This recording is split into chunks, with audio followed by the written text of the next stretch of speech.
हमारे जनपद में जो राज्य परियोजना कार्यालय से निर्देश प्राप्त हुए थे कि हम्म। पाठशाला के वो तो कार्य हो ही रहे थे। इसके अतिरिक्त आदरणीय बीएसए सर के निर्देशन में ये भी कार्य हुआ है कि हमने कोविड के दौरान भी 5 या 10 बच्चों को बुलवाया था। और बुला कर अभी तो बुलवा ही रहे हैं, हम्म। इस दौरान भी बुलवाया था। और बुलवा करके उनके जो है वो होमवर्क दिए जा रहे थे। हम्म। और इसकी जो है वो बीसी सर के निर्देशन में ये कार्य चल रहा है कि 5 कमजोर बच्चों को प्रतिदिन बुलाया हम्म। जाए और उनको होमवर्क दे करके उनको मेन हिस्ट्री में लाने का प्रयास किया जाए। और हम्म। 5 कमजोर के साथ में और 5 अच्छे तेज बच्चों का भी जो है वो जोड़ा बनाया जाए। ये कार्य जो है वो ये पाठशाला ये निर्देश नहीं थे हम्म। शासन की तरफ से, लेकिन फिर भी हम कोरोना के दौरान भी रिस्क लेकर के बीसी सर के निर्देशन में ये कार्य हो रहा था। इसका जो कॉन्सेप्ट है ये हम्म। बहुत ही अच्छा कॉन्सेप्ट है। और मैं तो प्रारंभ से ही इसका समर्थक रहा हूँ कि कोई भी चीज को जो है वो बिना किसी लागत के समझा जा सकता है। हम्म। हमारे पास प्रकृति में इतनी चीजें हैं कि हम उन्हें समझा सकते हैं बिना हम्म। किसी लागत के, कॉस्ट के। और इवन यहाँ तक कि जब कॉस्ट लग जाती है उसमें तो वो हम्म। चीज अपना नेचर खो देती है। तो हम्म। अगर नेचुरल में वे में जाना है तो हम्म। बिना कॉस्ट के ही चीज में क्रिएटिविटी पैदा होती है हम्म। और आदमी का जो है वो रुझान पैदा होता है। हम्म। जैसे बच्चे जब मार्केट से आकर के अपना मॉडल बनवा के लाते हैं तो ना वो तो हम्म। समझ पाते हैं और ना वो उसको दिखा पाते हैं। यदि हम्म। बच्चे स्वयं से बनाते हैं टूटी फूटी चीजों से तो वो क्रिएटिविटी उनको जो है वो सही लर्निंग की ओर ले जाती है। तो ये सुनिवेश जो है बहुत ही सही विचार है और इसका मैं हमेशा से समर्थन करता रहा हूँ। और यही विचार जो है लर्निंग के लिए फायदेमंद होगा। कोई भी पुरस्कार हो, 1 रुपए का भी क्यों ना हो, हम्म। अगर उस तरीके से कोई चीज आगे आती है तो हम्म। हम सभी, बल्कि हम लोग भी इस उम्र में भी जो है वो पुरस्कार के लिए लालायित होते हैं। तो हम्म। बच्चे तो स्वाभाविक रूप से प्रयास करेंगे। और ये कार्यक्रम आपका जो लॉन्च होता है उसमें हम पूरा सहयोग देंगे और मेरा विश्वास है कि इसमें जो है बच्चे बहुत ही आगे आएंगे।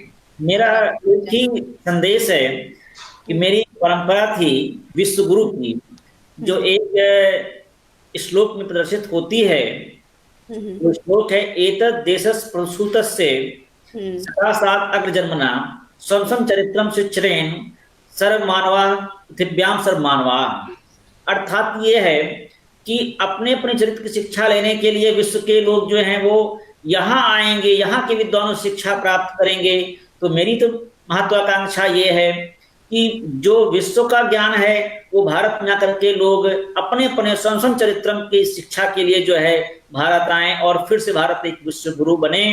और इसके लिए हम जो जड़ है, मूल है, उसमें हम पानी डाल रहे हैं। और ये जो हमारी पीढ़ी जो आज वर्तमान में चाहते हैं, ये जब खड़ी होगी तो अब विश्व गुरु भारत अवश्य बन जाएगा। इसमें हम सभी का सहयोग प्राप्त होगा।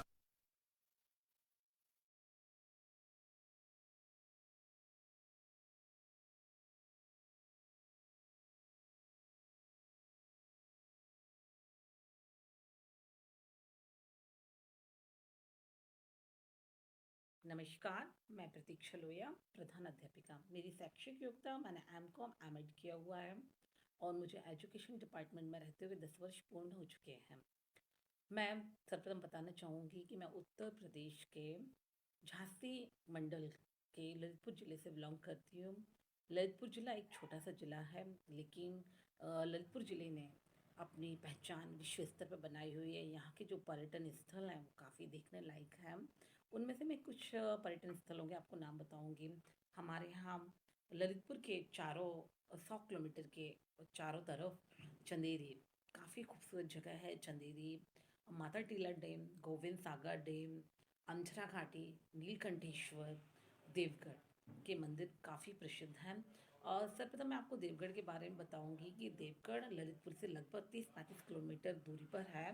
और यहाँ हिंदुओं का दशावतार मंदिर काफ़ी खूबसूरत बना हुआ है, जो काफ़ी देखने लायक है। यहाँ भगवान दशावतार मंदिर में भगवान विष्णु के दश अवतार का चित्रण बाकायदा दीवारों पर बना हुआ है, जो काफ़ी खूबसूरत है और देखने लायक है। साथ ही साथ यहाँ पर भगवान शांतिनाथ भगवान का जनालय भी है, जो बहुत सुंदर है और रिद्धि सिद्धि वाला मंदिर है। ये जैन धर्म का मंदिर है और यहाँ पर बहुत खूबसूरत नदी बेतवा नदी निकलती है। काफ़ी खूबसूरती है, तो आप लोग सभी ललितपुर आइए, विजिट करिए। ललितपुर आप काफ़ी आराम से आ सकते हैं। हाँ, ललितपुर आने के लिए आप भोपाल से, ग्वालियर से आराम से ललितपुर आ सकते हैं। हमारे यहाँ सबसे नज़दीक पड़ने वाले ये दोनों हवाई अड्डे हैं, भोपाल और ग्वालियर। तो आप सभी ललितपुर आइए, ललितपुर विजिट करिए। आगे मैं अपने विद्यालय की यात्रा पर ले चलूँगी। 2015 में मेरा विद्यालय का नाम English medium primary school Dailwara, block Jakhaura, district Lalitpur, state Uttar Pradesh है। मेरे स्कूल में इनरोलमेंट 207 बच्चे हैं। जब मैंने 2015 में प्रधान अध्यापिका के पद पर कार्यभार ग्रहण किया था, जब मैंने कार्यभार ग्रहण किया था तब मेरे स्कूल में बच्चे 147 थे और आज मेरे स्कूल में बच्चे का इनरोलमेंट 207 बच्चे हैं, जो कि काफ़ी अच्छा है। सर्वप्रथम मैं आपको बताऊंगी कि जब मैं स्कूल गई तो मैंने स्कूल जाकर देखा। मैं देखती हूँ वहाँ जाकर कि जो मेरे स्कूल के बच्चे हैं वो काफ़ी गुमसुम हैं। अ, वो बहुत शांत है। जो बच्चों का वातावरण होता है, जो बच्चों का कौतूहल होता है, वह मुझे उस विद्यालय में देखने को नहीं मिला। बच्चे बहुत शांत शांत रहते थे। उनको पढ़ाते थे तो वो रुचि नहीं लेते थे, अरुचि से पढ़ते थे। तो मुझे लगता था क्या कमी जा रही है। फिर मैंने देखा कि बच्चों को रुचिपूर्ण वातावरण देने के लिए मुझे काफ़ी स्कूल में बहुत मेहनत करनी पड़ेगी, क्योंकि वहाँ का जो माहौल था विद्यालय का, अ, उस टाइप का माहौल नहीं था जो मैं बच्चों को देना चाहती थी। बहुत साधारण था। ओनली दीवार थी, दीवार पे बच्चों के लिए टीएलएम नाम की कोई चीज़ नहीं थी। तो मेरे ऊपर एक बहुत बड़ी समस्या थी कि मुझे विद्यालय का रूपांतरण करना था और आनंदमयी वातावरण के रूप में रूपांतरण करना था। बच्चों को बढ़िया बढ़िया टीएलएम देना था, प्रिंट रिच वातावरण देना था। मुझे पूरा बच्चों के हिसाब से अपना विद्यालय डेकोरेट करना था। तो मेरे लिए काफ़ी समस्या जा रही थी कि बजट इतना नहीं है और मुझे इतना सारा काम करना, वो मैं कैसे करूँगी। तभी मेरा नाम ZIIEI का प्रशिक्षण में मेरा नाम आया। मैं वहाँ प्रशिक्षण मैंने लिया। जब मैं प्रशिक्षण ले रही थी तो मेरा प्रशिक्षण लेते लेते मेरा काफ़ी नज़रिया बदला। जो ZII अरविंद सोसाइटी द्वारा जो थीम है ZII की, वो काफ़ी बहुत बेहतरीन सोच है कि आप जीरो इन्वेस्टमेंट करके कितना बेहतर आप कर सकते हैं।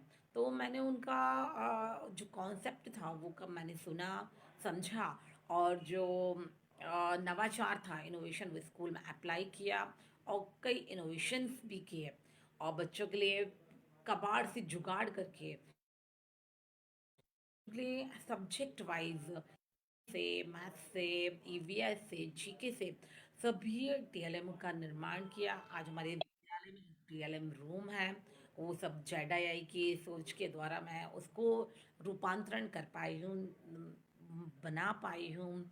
और आज मेरे बच्चे बहुत अच्छे से हम जब कोई कंटेंट उनको पढ़ाते हैं और टीएलएम यूज़ करते हैं और कुछ इनोवेशंस करके उनको पढ़ाते हैं तो बच्चे बहुत अच्छे से सीखते हैं। आज मेरा तो जेडआईआई ने मेरी बहुत हेल्प की। एक सोचने की जो थॉट है उसमें परिवर्तन किया और मन में इनोवेशंस करना चाहिए, ये आइडिया और जेडआईआई के द्वारा ही मुझे मिला है कि हमको इनोवेशंस करना चाहिए और करते ही रहना चाहिए। कम लागत में बेहतर कार्य अपने बच्चों के लिए कैसे कर सकते हैं, ये अरविंद सोसाइटी द्वारा मुझे बताया गया। और साथ ही साथ मैं बताना चाहूँगी कि आज मेरा विद्यालय अपने गांव में, ब्लॉक में और जिले में अपना एक रोल मॉडल के रूप में बना हुआ है। English medium primary school Dilwara को अपनी पहचान बना लिया है और यहाँ के सभी टीचर्स ने अपने आप को स्थापित किया है और सभी टीचर्स बहुत मेहनत करके इस बच्चों को पढ़ाते हैं। तो हमारे विद्यालय ने अपने आप को स्थापित कर लिया और एक रोल मॉडल के रूप में जाना जाता है। आज हर पेरेंट्स अपने बच्चों को हमारे स्कूल में ही दाखिला दिलवाना चाहते हैं और अभी लगातार एडमिशन्स हो रहे हैं और आने वाले टाइम में बहुत बेहतर हमारा स्कूल का संचालन का कार्य चलेगा और हम बहुत बेहतर करेंगे।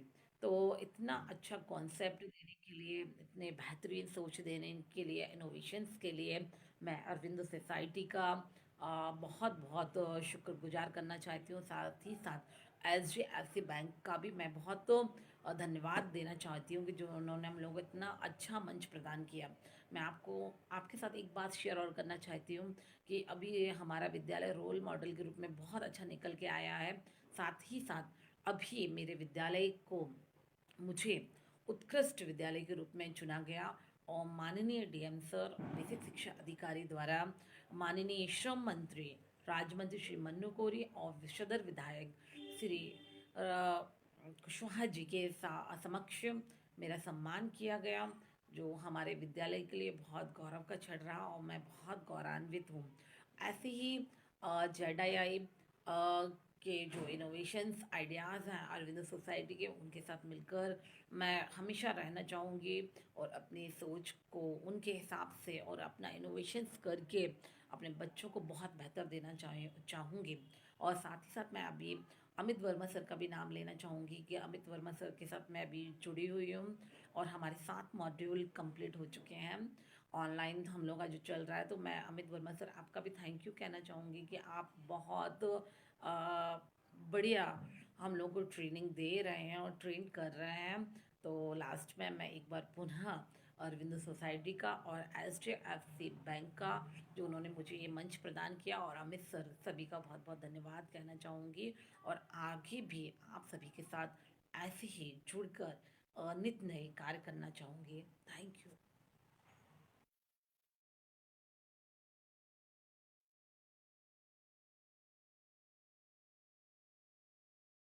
नमस्कार, मेरा नाम वंदना यादव। मैंने इंग्लिश विषय से पोस्ट ग्रेजुएशन किया हुआ है और बीएड का प्रशिक्षण लिया है। सन 2004 में मेरी नियुक्ति हुई। वैसे तो मुझे 22 सालों का अनुभव है शिक्षण कार्य का, परंतु गवर्नमेंट जॉब का मुझे 15 सालों का अनुभव है। मैं चित्रकूट से बिलोंग करती हूँ। चित्रकूट एक धार्मिक स्थल है। चित्रकूट प्राचीन समय से प्रसिद्ध रहा है, क्योंकि यहाँ श्री रामचंद्र माता सीता के साथ वनवास के समय आए और यहाँ अपने वनवास का समय गुजारा। यहाँ पर 4 धाम भी हैं और माता सती अनसुईया का आश्रम भी है, जहाँ पर माता अनसुईया ने तीनों देवों को बालक के रूप में अपने आश्रम में पालने में रखा था। इसलिए भी चित्रकूट का महत्व है। कहा जाता है कि यदि संपूर्ण चारों धाम कर लिए जाएं, परंतु यदि चित्रकूट ना आया जाए और श्री कामतानाथ भगवान के दर्शन ना किए जाएं, तो किसी भी धाम का पुण्य लाभ नहीं मिलता है। इसलिए जब भी कभी आप चित्रकूट आएँ तो कामतानाथ के दर्शन का लाभ अवश्य लें। यहाँ पर कोने कोने से हर अमावस्या के दिन लोग आते हैं और श्री कामतानाथ भगवान की परिक्रमा करते हैं।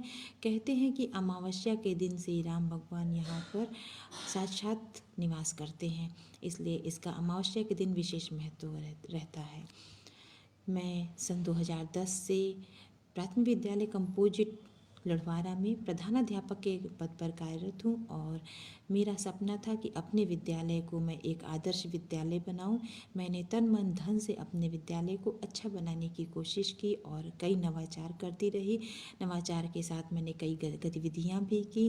तभी अपने विद्यालय को बनाने के साथ साथ मैंने अपने बच्चों का प्यार, अभिभावकों का स्नेह और अपने अधिकारियों के द्वारा प्रमाण के रूप में आदर्श शिक्षिका के रूप का सम्मान प्राप्त किया। और मुझे उसी समय श्री अरविंद सोसाइटी के द्वारा ZIIEI के तहत शून्य निवेश नवाचार से बहुत कुछ सीखने को मिला। उनके प्रशिक्षण में मैंने प्रतिभाग किया, जिससे मुझे कई गतिविधियों की जानकारी मिली। और इनोवेटिव पाठशाला के अंतर्गत श्री अमित जी ने हमें कई गतिविधियां बताई और अपने प्रशिक्षण के दौरान ऑनलाइन प्रशिक्षण को कैसे और अधिक सक्रिय और सुचारू रूप से चलाया जा सके, उसमें कैसे सुधार लाया जा सके, ऐसी जानकारी भी दी। और इस प्रशिक्षण में कई प्रकार की गतिविधियाँ नवाचार भी बताए, जिसमें हम शून्य नवाचार के अंतर्गत शून्य खर्च पर बिना कुछ खर्च किए शिक्षा को कितने अच्छे तरीके से छात्रों को दे सकते हैं और उन्हें लाभान्वित कर सकते हैं। मैंने अपने विद्यालय में एक्शन, गीत, कहानी, कविता और सामूहिक कार्यों के माध्यम से बहुत सारे नवाचार किए और उनका प्रतिफल भी मुझे मिला। साथ ही साथ श्री अरबिंदो सोसाइटी जी के पढ़ने के तरीके और इनकी इनोवेटिव पाठशाला को अनुभवात्मक तरीके से शिक्षण की गतिविधियों में शामिल किया जा सकता है, ऐसा मुझे लगा। और उनके शिक्षण के अनुभव से मुझे बहुत कुछ सीखने का, शिक्षा में सुधार का भी अवसर प्राप्त हुआ। मैं श्री अरबिंदो सोसाइटी का और HDFC बैंक का आभार व्यक्त करती हूँ कि उन्होंने हमें मंच प्रदान किया। उनका धन्यवाद देती हूँ। और मेरा विद्यालय आज एक आदर्श विद्यालय और एक रोल मॉडल विद्यालय है। मेरे विद्यालय में इस समय 170 छात्र हैं, जो कि मेरे लिए गर्व का विषय है। मेरा विद्यालय भी मेरे लिए एक आदर्श विद्यालय और मेरे लिए गर्व का कारण है। धन्यवाद।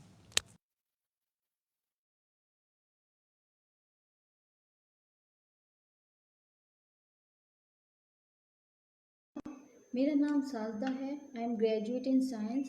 टीचर ट्रेनिंग कोर्स में मैंने BTC किया है। मैं इंग्लिश मीडियम प्राइमरी स्कूल नदनवारा में एज असिस्टेंट टीचर पोस्टेड हूँ। टीचिंग में मुझे 6 इयर्स का एक्सपीरियंस है। मैं उत्तर प्रदेश के ललितपुर ज़िले से हूँ। ललितपुर ज़िले का नाम यहाँ पर स्थित मंदिर ललितेश्वरी देवी के नाम पर रखा गया है। पहले यह झांसी में शामिल था, लेकिन बाद में यह एक स्वतंत्र जिले के रूप में अस्तित्व में आया। यहाँ की मुख्य विशेषता, भारत में सबसे ज़्यादा डैम यह इसी ज़िले में स्थित हैं, जिनकी संख्या लगभग 16 है। इसके अलावा कई प्राचीन स्मारक और धार्मिक स्थल भी हैं। मैं अपने स्कूल की बात करूं तो मेरे स्कूल में 253 बच्चे हैं, जिनमें अधिकतर बच्चे जो हैं वो अनुसूचित जनजाति के हैं। मेरी समस्या थी कि इनके साथ मुझे बहुत ही ज़्यादा मेहनत करना पड़ती थी। इन्हें समझाने में मुझे बहुत ही अधिक प्रयास करना पड़ता था, क्योंकि ये ऐसे कल्चर से आते हैं जहाँ पर पढ़ाई लिखाई का ज़्यादा महत्व नहीं होता है। ये बहुत ज़्यादा समय के लिए बाहर रहते हैं, अपने पेरेंट्स के साथ काम करने के लिए चले जाते हैं, विद्यालय में कम ही उपस्थित होते हैं। सबसे ज़्यादा प्रॉब्लम जो है वो प्राइमरी स्कूल के बच्चों के साथ ही होती है, क्योंकि सीधे सीधे बुक्स पढ़ने में ये रुचि नहीं लेते हैं। जो बुक्स की जो लैंग्वेज होती है वो भी साहित्यिक होती है, प्रिंट भी रोचक नहीं होते हैं। इसके अलावा जो लेंदी लेसन होते हैं वो देखकर भी बच्चे बोर हो जाते हैं। फिर मैंने अरविंद सोसाइटी का जो ZIIEI का जो प्रशिक्षण है वो प्राप्त किया, तो मैंने पाया कि खेल खेल में शिक्षा पर बने नवाचार के माध्यम से कठिन बात भी बहुत ही इजी वे में हम बच्चों को समझा सकते हैं और शिक्षण प्रणाली में बदलाव कर सकते हैं। इनोवेटिव पाठशाला पाठ्यक्रम के प्रशिक्षण से मैंने अपने विषय को विभिन्न गतिविधियों के अनुसार पढ़ाने का सही तरीका समझा। इसके साथ ही मैंने ऑनलाइन पढ़ाने के भी कई तरीके सीखे, जिसमें मेरा सहयोग ZIIEI के जो प्रशिक्षक हैं श्री अमित सर, उन्होंने मेरे काफ़ी सहयोग दिया है। मैंने अपने आइडियाज़ उनके साथ साझा किए और उन्होंने उसे और बेहतर तरीके से क्रियान्वित करने में मुझे सहयोग दिया है। जब मैंने ये आइडियाज़, ये एक्टिविटीज़ अपने स्कूल में जो इम्प्लीमेंट की हैं, तो मैंने देखा कि बच्चों में एक बहुत ही ज़्यादा रुचि है जो जागृत हो रही है, और उन्हें बहुत ज़्यादा पढ़ने के लिए उत्सुकता मैंने देखी है। बहुत ही ज़्यादा उत्सुक हो रहे हैं बच्चे पढ़ने के लिए। उन्हें खेल खेल में पढ़ना इतना अच्छा लग रहा है कि जो एक रटने की जो प्रणाली थी वो पूरी तरह से अब समाप्त हो गई है। बच्चे रटते नहीं हैं। और जो इनोवेटिव पाठशाला का जो ऐप है उसमें भी कई सारे कंटेंट बहुत ही इजी वे में समझाए गए हैं। उसमें बहुत सारे गतिविधियां दी गई हैं, जैसे जो पज़ल है, पहेलियां हैं, रोल प्ले है, बहुत सारे जो कंटेंट हैं हम बहुत अच्छे से बच्चों को समझा सकते हैं। बहुत ही मैंने देखा कि बच्चों में बहुत ही ज़्यादा प्रोग्रेस हो रही है। खेल खेल में सीखते हैं अब गणित, व्याकरण और विज्ञान, सरलता से समझ जाते हैं बड़े बड़े काम। ये है शिक्षा नवाचार का कमाल। मेरा विद्यालय एक उत्कृष्ट विद्यालय है, क्योंकि यहाँ पर हम हर एक बच्चे पर काम करते हैं। हम लाइब्रेरी का प्रयोग, ICT का प्रयोग करके पाठ्यक्रम को और प्रभावशाली और सरल बनाने का प्रयास करते हैं। अंत में मैं श्री अरविंद सोसाइटी और HDFC बैंक को मुझे यह मंच प्रदान करने के लिए धन्यवाद कहना चाहूँगी। Thank you.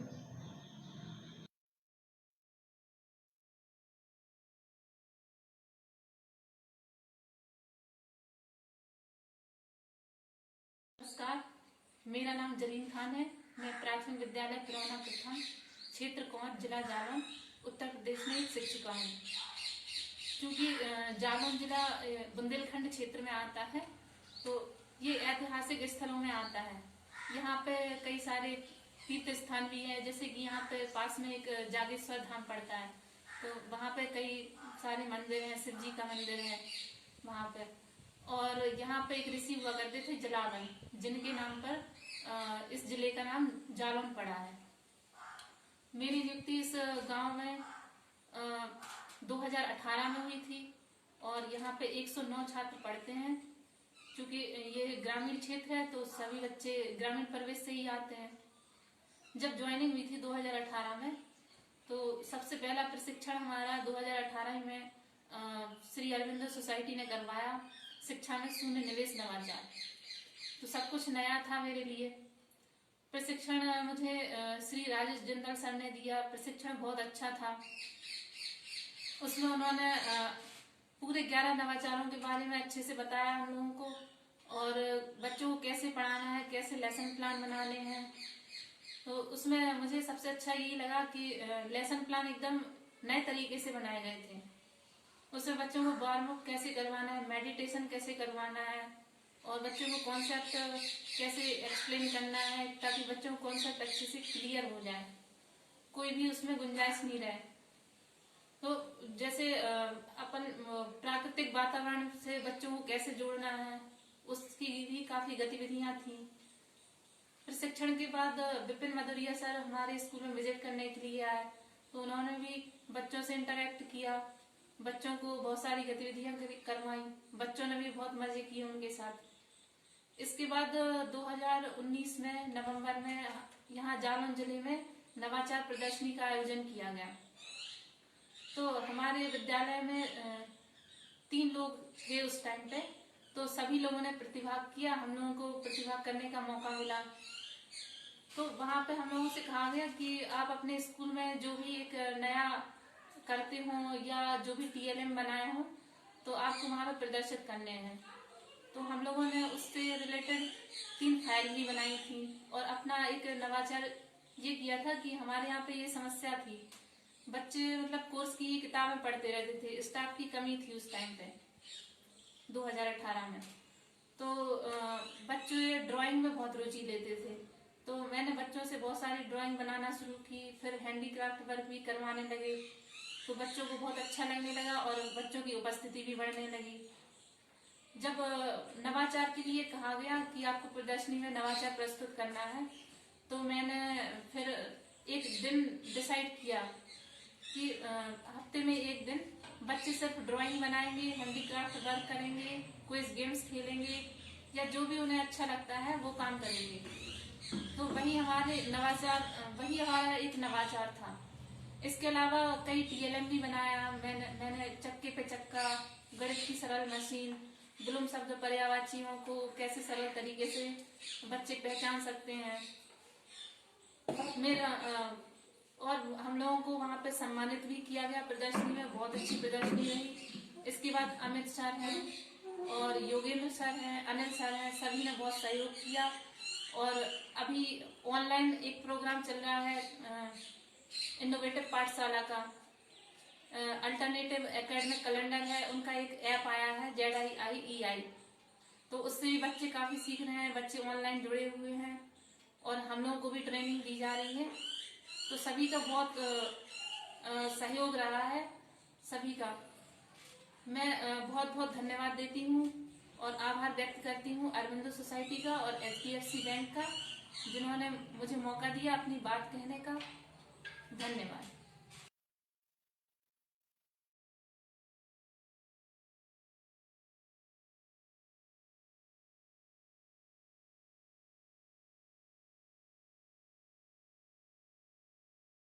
नमस्कार, मेरा नाम निधि, मैं मऊरानीपुर ज़िला झांसी की रहने वाली हूँ।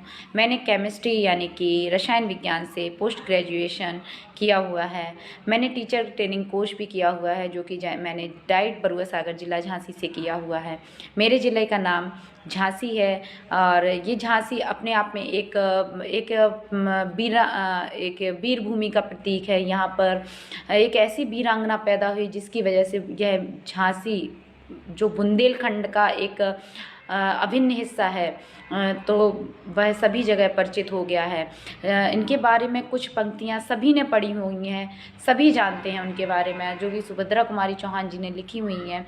बुंदेले हर बोलों के मुख हमने सुनी कहानी थी, खूब लड़ी मर्दानी वह तो झांसी वाली रानी थी, झांसी वाली रानी थी।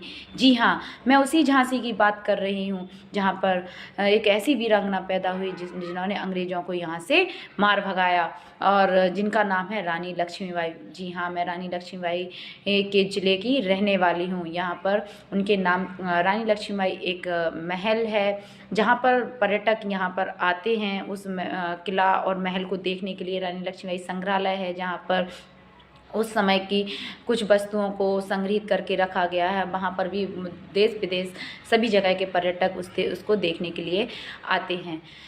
अब मैं विद्यालय की बात करूंगी। मेरे विद्यालय का नाम संविलियन विद्यालय किशोरपुरा है। इसके पहले यह विद्यालय जहाँ पर मैं कार्यरत थी उसका नाम प्राथमिक विद्यालय किशोरपुरा प्रथम था।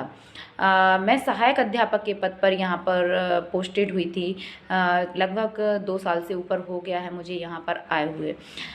तो यहाँ पर जब मैं आई तो यहाँ पर शिक्षण कार्य करने में सबसे ज़्यादा प्रॉब्लम हुई, क्योंकि यहाँ बच्चे नहीं होते थे। यहाँ पर माँ बाप जो अभिभावक होते थे उन लोगों को अपने बच्चों को अपने साथ कार्य कराने के लिए ले जाते थे, क्योंकि यहाँ खेती बाड़ी होती है। यहाँ सारे अभिभावक अपने बच्चों को अपने साथ ले जाते थे खेती के काम के लिए। जिनको खेती के लिए जाना है वो अपने बच्चों के देखभाल के लिए अपने बड़े बच्चों को यहाँ पर छोड़ के जाते थे। अब उन लोगों से बात की गई कि भाई अपने बच्चों को भेजिए और यहाँ बच्चे आएंगे तो कुछ ना कुछ सीखेंगे। इसके तो कुछ बच्चों में सुधार आया। उनके माँ बाप ने भी कुछ समझा कि जी हाँ, बच्चे जाएंगे तो कुछ ना कुछ सीखेंगे, और फिर धीरे धीरे उन्होंने आना स्टार्ट किया। इसके पश्चात मैं ZIIEI शून्य निवेश नवाचार जो अरविंदो सोसाइटी की तरफ से चलाया जा रहा है उस प्रशिक्षण से मैं चुनी, जहाँ यह प्रशिक्षण जो लगभग 300 जिलों में चलाया जा रहा है, तो यह झांसी ज़िले में भी चलाया जा रहा है। झांसी ज़िले से शिक्षक प्रशिक्षण में मुझे भी इसमें सहयोग करने का अवसर प्रदान किया गया। मैं इसके लिए अरविंदो सोसाइटी का हृदय से धन्यवाद देती हूँ। इस शून्य निवेश नवाचार का जो प्रशिक्षण हुआ है, इसमें इनोवेटिव पाठशाला, हम इनोवेटिव पाठशाला कैसे बना सकते हैं, अपनी कक्षा को इनोवेटिव कैसे कर सकते हैं, नए नए तरीके से बच्चों को करके सीखने के लिए, खेल खेल में सीखने के लिए उनको प्रेरित कैसे कर सकते हैं, ये सारी चीज़ें इसमें बताएंगे। कि गतिविधि आधारित, अनुभव आधारित, हम जैसे हमारे पास कोई अनुभव है, बच्चों को उनके पूर्व ज्ञान से जोड़ना, बच्चों को उनके सामाजिक परिवेश से जोड़ना, उनके समाज में स्थित कुछ ऐसी वस्तुओं से उनका अवगत कराना जिसके बारे में वो पहले से जानते हैं, फिर उस पर गतिविधि करके उनको शिक्षा कार्य करने के लिए, शिक्षण अधिगम करने के लिए आगे अग्रसर करना। यदि इसमें सबसे एक अहम बात बताई गई, यदि आप बच्चों के लिए एक ऐसा माहौल, एक ऐसा संसाधन तैयार करते हैं कि बच्चे उसे देख के स्वयं अट्रैक्टिव हों, स्वयं करने के लिए, उसे सीखने के लिए प्रेरित हों, एक ऐसा माहौल, आपको ऐसा माहौल बनाना है कि बच्चे स्वयं करने के लिए उसको ललायत हों। इसमें इस प्रशिक्षण के दौरान यह सब बताया गया। इस प्रशिक्षण से एक लाभ इतना तो हुआ है, और अभी क्योंकि लॉकडाउन चल रहा है, स्कूल बंद हैं, विद्यालय बंद हैं, तो जितना हो सकता है ऑनलाइन के माध्यम से बच्चों को पढ़ाया जा रहा है। तो जो भी कुछ इस प्रशिक्षण में सिखाया गया कि कैसे किसी भी इस टॉपिक को हम पढ़ाएं तो उनको उनके पूर्व ज्ञान से कैसे जोड़ सकें।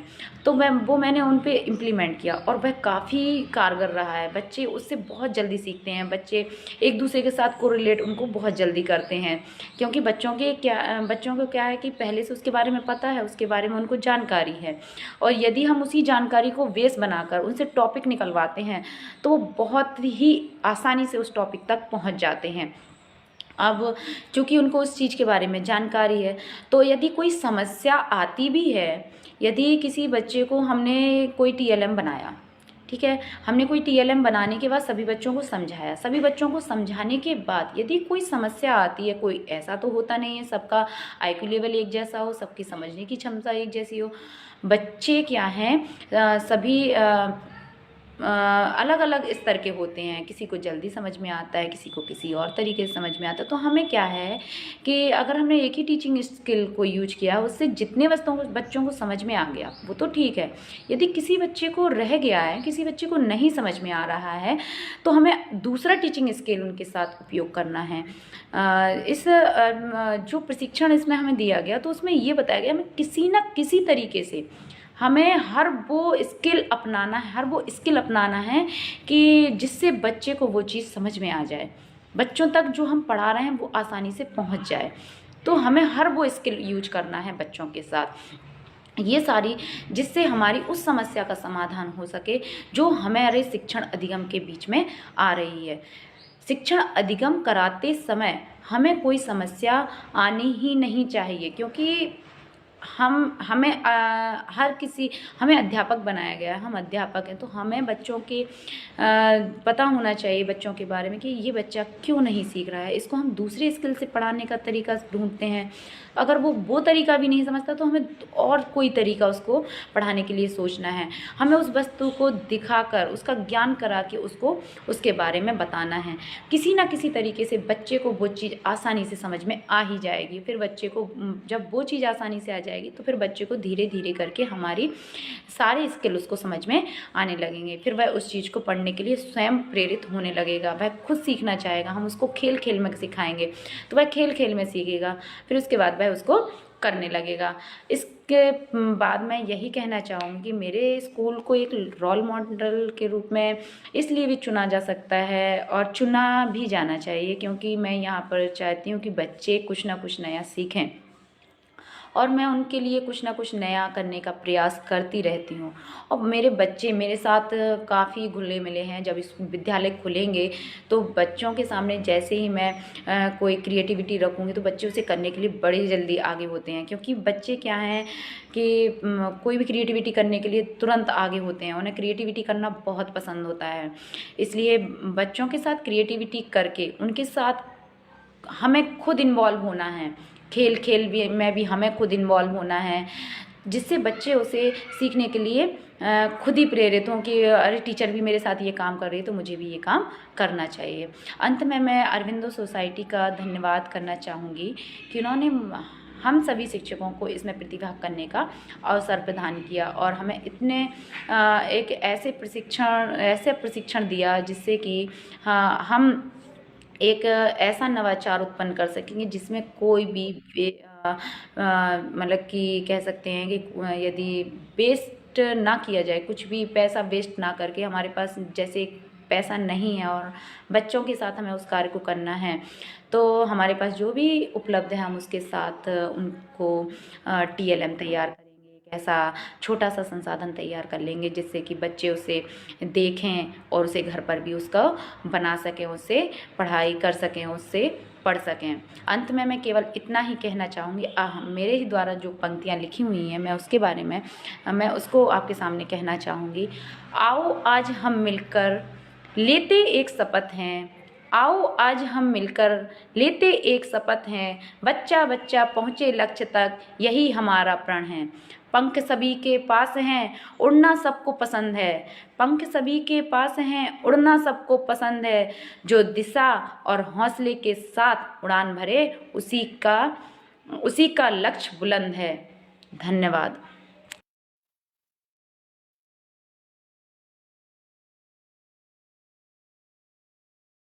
पहले तो आप सभी लोगों को नमस्कार। अरविंदो सोसाइटी को बहुत बहुत धन्यवाद कि उन्होंने हमें इस मंच पे आने का मौका दिया इस कार्यक्रम के माफिक।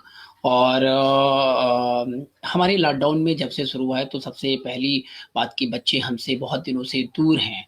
और ये पहले सबसे पहले हम लोगों ने जब अप्रैल में काम शुरू किया कि हाँ अब लॉकडाउन चल रहा है, तो उसमें सबसे पहले हम लोगों ने व्हाट्सएप ग्रुप बच्चों के बनवाए।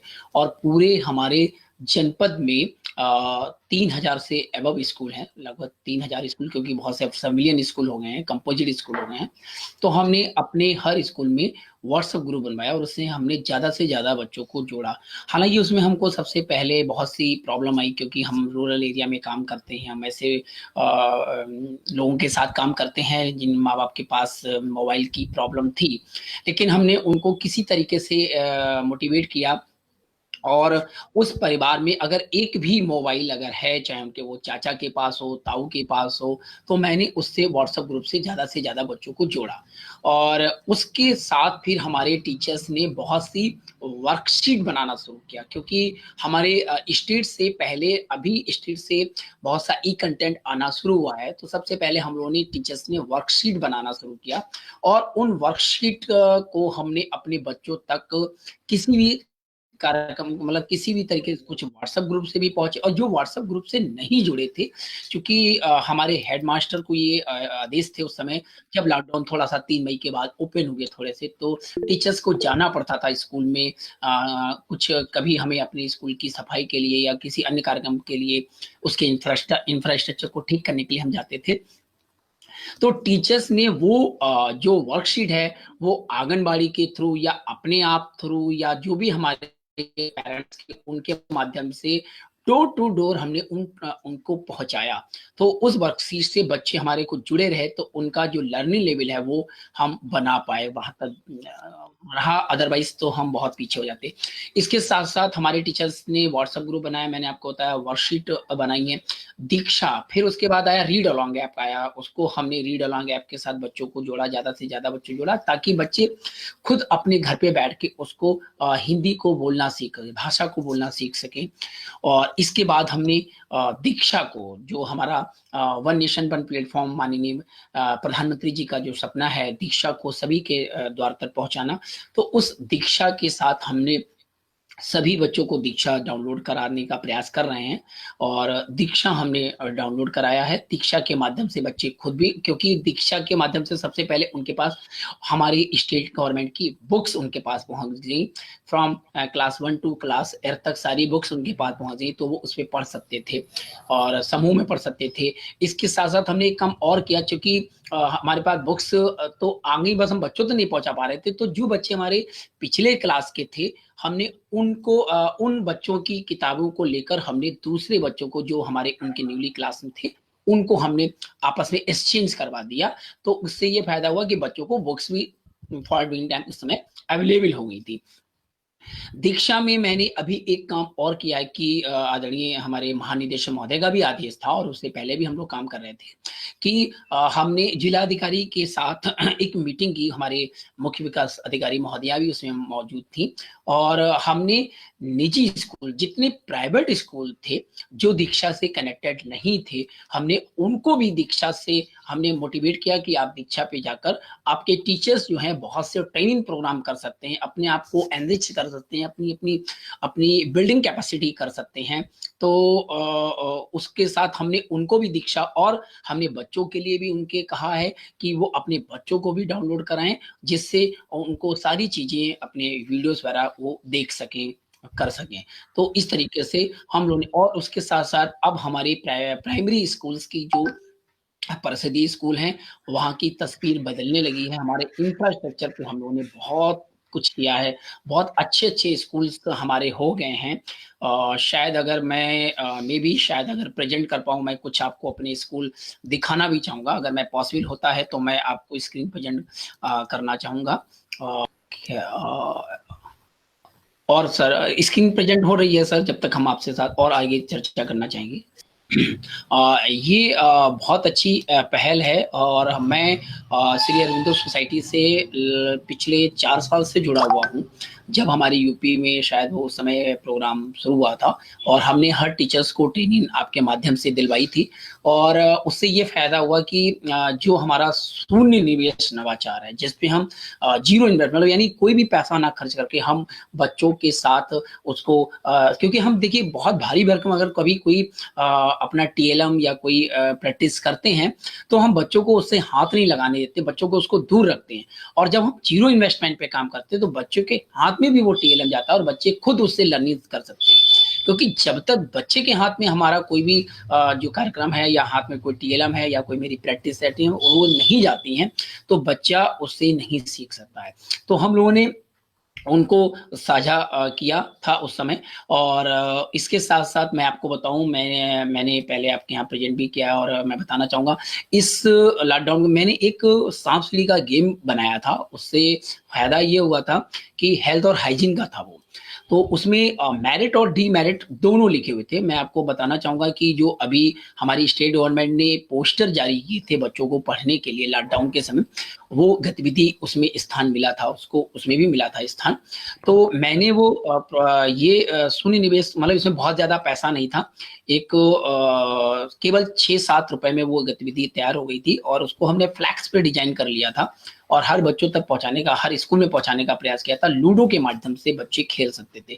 उसमें जैसे मान लीजिए अगर आप जूते पहनेंगे, तो आप सीढ़ी के माध्यम से ऊपर जाएँगे और आपको क्या फ़ायदा होगा, वो मालूम पड़ेगा। आप हाथ धोकर खाना नहीं खाएँगे, तो आपको ये पता चलेगा एक साँप के माध्यम से टेल पे आएँगे और आपको ये पता चलेगा कि हाँ, हमको क्या नुकसान हो सकता है। इस तरीके से बहुत सी उसमें मेरिट एंड डीमेरिट दोनों ही थी। कि अगर आप दाँत साफ करेंगे तो क्या होगा? बालों में तेल डालेंगे तो आपके बाल घने और लंबे हो जाएँगे या कहीं पे ऐसा भी हो सकता है कि बाल में तेल नहीं डालेंगे या बाल नहीं साफ करेंगे तो उसमें जू पड़ जाएँगे। तो इस तरीके से दोनों चीज़ें उसमें साथ-साथ थीं और इसके साथ-साथ हमने एक न्यूट्रिशन पे भी बनाया था कि आप क्या खाएँगे तो आपको क्या फ़ायदा होगा और क्या नहीं खाएँगे तो आपको क्या होगा।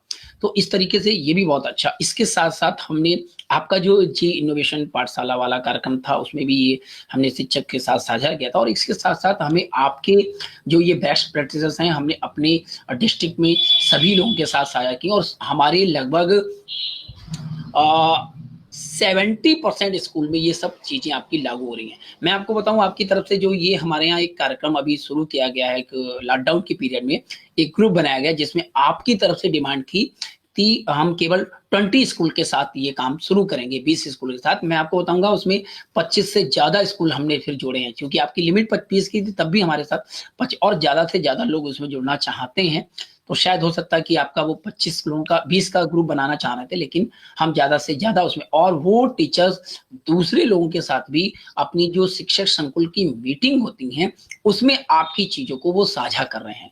और बहुत अच्छे परिणाम निकल के आ रहे हैं जिससे जो इन लॉकडाउन के समय हम कैसे काम करें, इससे हमें इनोवेटिव जो जी इनोवेशन आपका कार्यक्रम चल रहा है, उससे हमारे अरविंदो सोसाइटी के माध्यम से हमारे स्कूल को, हमारे टीचर्स को, हमारे बच्चों को बहुत फ़ायदा हुआ है। ये बहुत अच्छी आपका एक पहल है, इसके माध्यम से अगर आप रोल मॉडल स्कूल बनाते हैं, तो सबसे पहली बात तो वो स्कूल तो रोल मॉडल बनेंगे, अपने आप को आगे लाएँगे ही लाएँगे और प्लस उस संकुल या उस डिस्ट्रिक्ट या उस ब्लॉक के लोग दूसरे भी उससे प्रेरित होते हैं और देखते हैं, तो वो एक कॉम्पिटिशन हो जाता है कि नहीं हम भी अपने स्कूल को अच्छा बनाएँगे और हम भी आपके जो इनोवेटिव प्रैक्टिसेस हैं उनको अपने स्कूल में लागू करके हम भी अपने आप को रोल मॉडल स्टेप आप देखिए ना इस समय पहले आप अगर आप देखें तो हमारे बेसिक के स्कूल जो हैं यूपी में काफ़ी खराब इमेज होती थी लेकिन आज आप हमारे स्कूल्स को देखेंगे बहुत अच्छे इंफ्रास्ट्रक्चर बहुत अच्छे मतलब एकदम आप ये कभी देखेंगे कॉन्वेंट स्कूल को भी हम फेल कहीं पे करते हैं।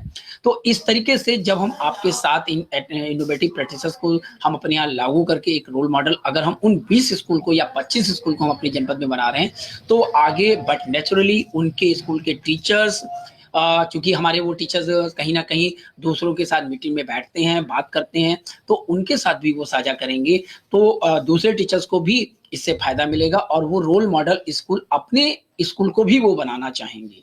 तो ये बहुत अच्छी पहल है आप अरविंदो सोसाइटी की, मैं इसका स्वागत करता हूँ और ऐसी प्रैक्टिसेस जारी रखनी चाहिए और आगे बढ़कर इस पे आना चाहिए। अपने जनपद में इसको लागू करना चाहूंगा। देखिए, हमारे जो ग्रामीण परिवेश या जो हमारे पास बच्चे पढ़ने आते हैं, वो बहुत ही मतलब ऐसे परिवारों से आते हैं जिनके पास अर्निंग के बहुत कम संसाधन होते हैं, और वो ज़्यादातर अपना जीविकोपार्जन जो है वो ये मतलब आप देख रहे हैं कृषि पे उनका आधारित होता है, या एक फॉर बिन टाइम डेली का पैसा नहीं आता, मजदूरी करते हैं, इस तरीके से उन पर और बच्चों के पास इतने संसाधन नहीं होते हैं कि वो अपना पेट भी भर पाए, मतलब उनके परिवार के लोग होते हैं। इसीलिए शायद हमारे जो बच्चे आते हैं, कभी ना कहीं अटेंडेंस इसीलिए प्रभावित होती है क्योंकि वो उनके अपने माँ बाप के साथ हाथ बटाते हैं, खेतों पे काम करने भी जाना पड़ता है। लेकिन अगर ऐसी आपकी कोई स्कीम है तो हम अपने जनपद में पूरी तरीके से उसको लागू करना चाहेंगे, हर बच्चे को उसमें पार्टिसिपेट कराना चाहेंगे। हम गवर्नमेंट जो है वो बुक्स तो फ्री ऑफ कॉस्ट देती है, बट हम कॉपी नहीं देते, हम पेंसिल नहीं देते, हम रबड़ नहीं देते, हम पेन नहीं देते हैं। तो कहीं ना कहीं बच्चे इस चीजों को भी नहीं खरीद पाते हैं। अगर वो अमाउंट आपके माध्यम से स्कॉलरशिप वो जीतता है कुछ पर्टिकुलर अपने सिलेबस के क्वेश्चन को आंसर देकर, तो रियली उसका फायदा बहुत मिलेगा। बच्चों को जो लेखन सामग्री, स्टेशनरी है, ये सारी चीजें भी अगर उनके पास हो जाती हैं तो रियली, क्योंकि कॉपी अगर हम मान लीजिए हम अपनी स्कूल की तरफ चलिए तो मिलती नहीं है, अगर दे भी देते हैं किसी योजना के तहत तो हम साल में एक कॉपी ही दे पाते हैं, और हर विषय की कॉपी है। मान लीजिए आपके मेन 5 सब्जेक्ट है, मान लीजिए हिंदी, इंग्लिश और एसएसटी है, मैथ्स है, साइंस है, अगर ये 5 विषयों की कॉपी ही उसके पास मूलभूत, और आप मान के चलिए क्या एक कॉपी पूरे साल भर के लिए तो इनसफिशिएंट नहीं है होती है। तो अगर ये अमाउंट बच्चे के खाते में जाता है और रियली उनके लिए बहुत हेल्पफुल होगा, उनकी पढ़ाई के लिए बहुत हेल्पफुल होगा, उनके उनके उनके उनकी एनरिचमेंट के लिए बहुत अच्छा, उनके एजुकेशन के लिए बहुत अच्छा रहेगा। मैं बहुत बहुत